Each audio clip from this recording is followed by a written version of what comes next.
We were contacted by the Environment Agency a little while ago with regard to the area around the River Clun. The River Clun has a lot of issues with water erosion, and one of the things that had been identified was the farm that we're standing on now, John Croxton's farm. Over a large period of time he's lost quite a lot of land, and some of the areas that the river has eroded have become ungrazable. I mean, this is mostly to do with the protection of the banks to improve the water quality. Obviously, if you've got erosion, if you've got banks erosion, they're depositing a lot of soil into the river all the time.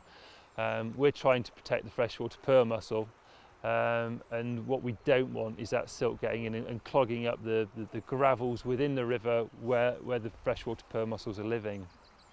At one point, this would have been an ideal river for them.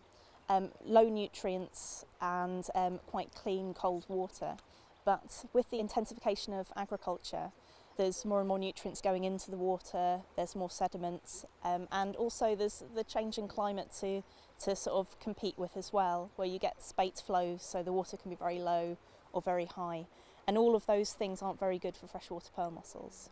Planting trees helps for a number of reasons. For the pearl mussels specifically, they quite like shaded areas. They don't need shade in itself, but they like quite cool water that without temperature fluctuations. So the shading of the river will actually keep the water cool, and it'll stop the water temperature going up and down.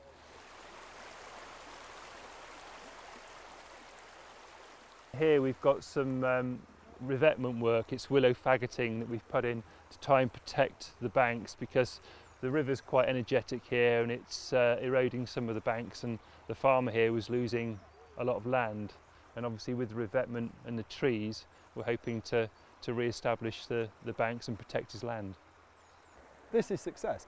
This behind us is where we've come up with a really good project that's stopping the bank from eroding. It's slowing the flow. It's stopping an area that we're standing at the moment is 25 metres of what used to be farmland that is no longer farmland.